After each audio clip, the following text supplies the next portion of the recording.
Small Arm Solutions. Today we have Joe Moe with us. We're doing a whole series of videos on a lot of his awesome products. So we're very fortunate to have him here.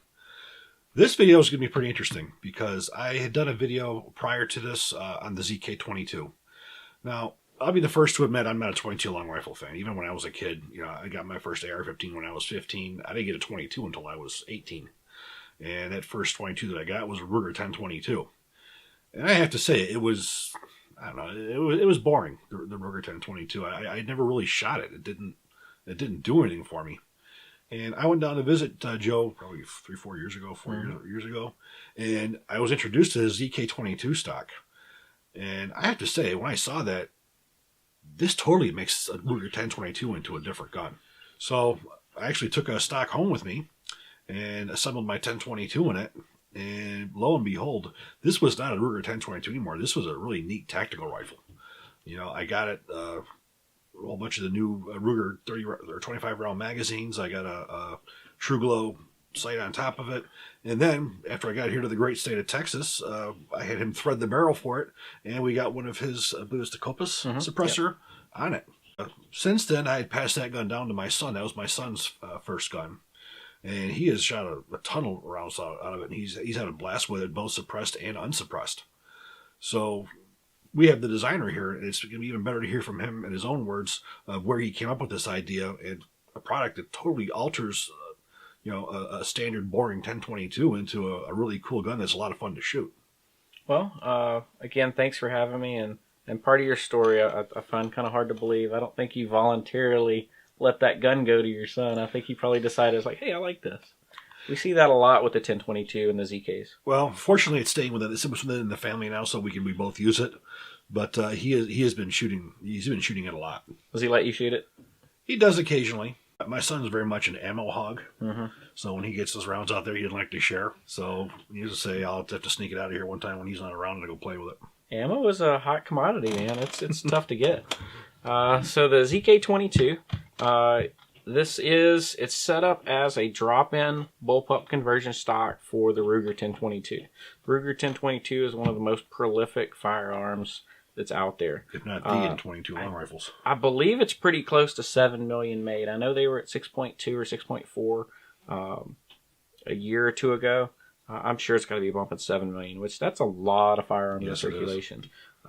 There's a lot of people wanting to do things, and there's some other stuff that's out there for the 1022 that just doesn't have the capabilities or the robustness that the ZK22 has.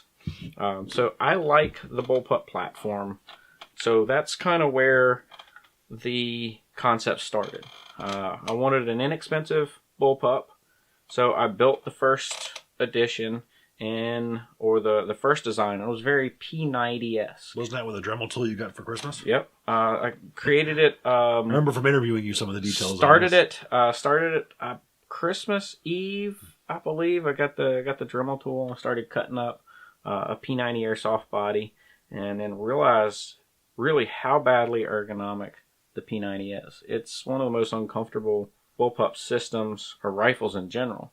Your thumb and your trigger finger occupying the same space. You're bunched up. It's really short length of pull. It's a great concept for what it is, but not quite what I wanted. I knew the bullpup platform with the ergonomics, with the center of gravity and the center of balance, able to get much further back. It's going to be a better rifle for smaller as well as larger individuals. So it's going to fit across platform. So I started from scratch and thought about the ergonomics first. What do I want as the ergonomics of the bullpup? And then kind of fit everything around that. We have the ambi charging handle, the ambi safety, the passive and active safeties here, mag release.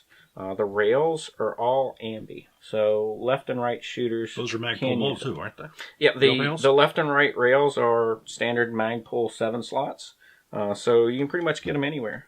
So everything's ambi, so it's friendly for left and right hand shooters, which the 1022 bullpup conversion would normally not be, because the ejection port would be right here in the face of a left hand shooter. Well, we also offer a ejection port cover that takes care of that and keeps the shells ejecting downwards. Dropping down. It just bolts on right here. There's no plastic threaded interfaces. It's a very high quality system, so any screws that thread into anything are threading into metal. If it's the body screws, it's threading into replaceable nuts.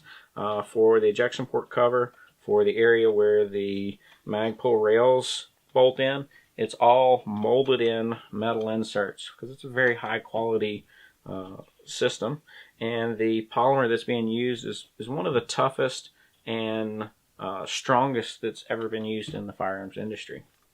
So starting with those thoughts, we perfected the ergonomics, got it set up for a 1022 with later use, which we're working on now for the ZK9. Which the ZK9 is going to be a totally new from scratch native 9mm PDW system. It's going to have the same ergonomics as the ZK, but it's going to be in the 9mm caliber.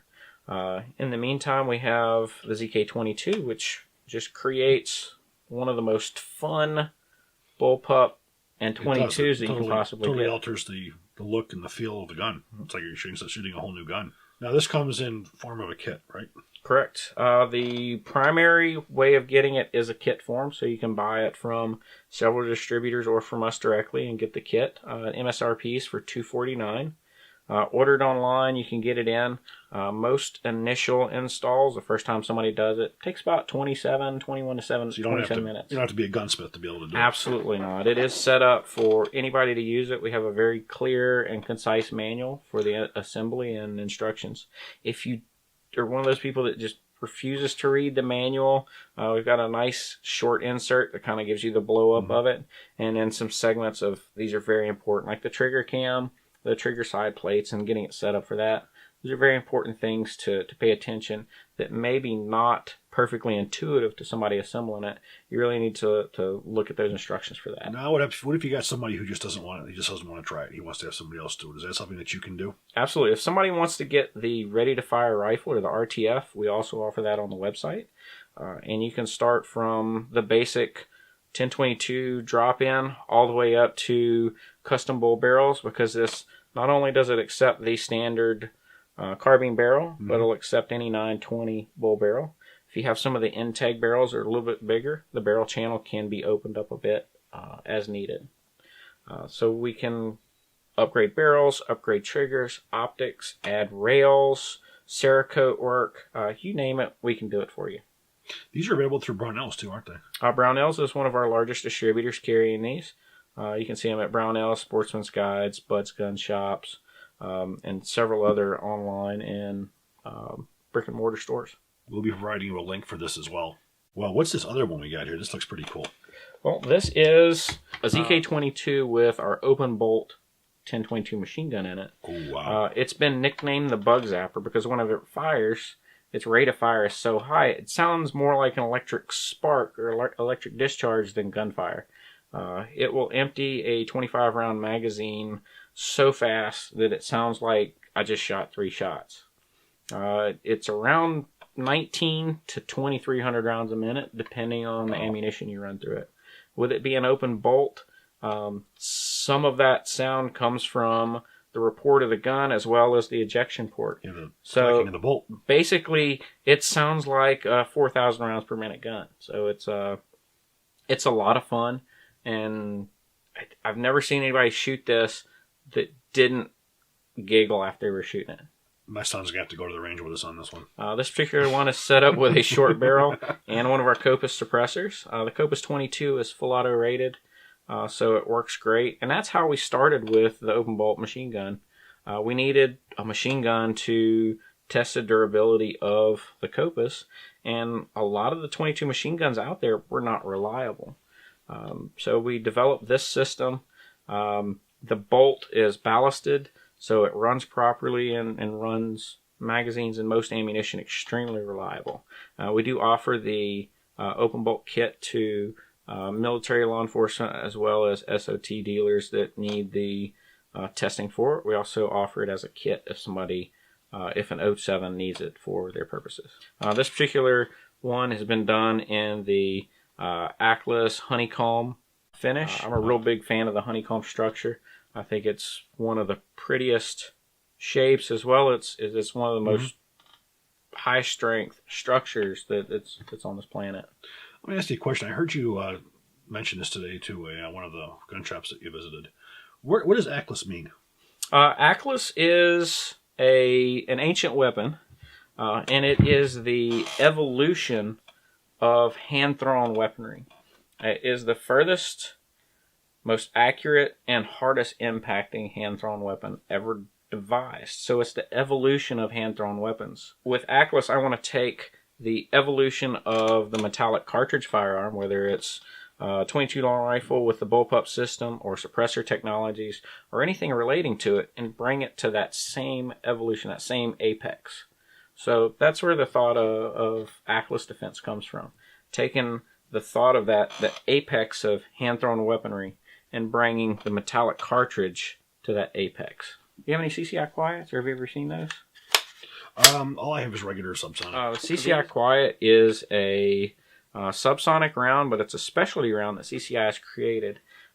It's similar to the velocity of a CB cap, which is around 700 feet per second, but you have a full 40 grain bullet, so you have a lot of impact with it. The big benefit of it is the larger bullet allows the full gas burn in a rifle length barrel, so you don't have the unburned powder and that noise out. The problem with that is it is a lower power round. It won't normally cycle a 1022 semi-automatic.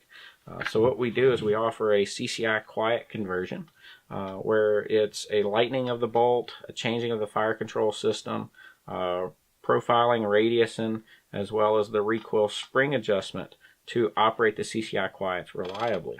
Originally we developed it for those prohibitive states where you can't have a suppressor, you can't have an SBR. This is a compact package, SBR-like, but still under federal, outside of NFA ruling. The Cci Quiets allows a quiet firing of the long rifle, but still, again, not an NFA item. So it allows you to have a completely legal item that performs like SBR or a suppressed SBR. So what would happen if you were to put regular high-velocity ammunition in that? It's perfectly fine. We have a buffer back here, as well as it's still designed to work fine with up to high-velocity ammo. The hyper-velocity stuff, like Velocitors, Interceptors, Stingers, they're a little bit hot for any kind of steady diet. We'd recommend not shooting those. There's been a lot of thought that's gone into these things over the years. I don't think anybody's done as much for as far as the mechanics of the Ruger 1022 as you have. A lot of people have just made stocks, but making those modifications to fire different kinds of ammunition. This is really an awesome system. Boy, the full auto's fun. That thing's awesome. It is. We had a lot of fun with that. But we want to thank you for being here. And we still got some more videos we're going to be doing. I hope you guys enjoyed this video. If you do, please click like, please subscribe, and even better, share. Thank you.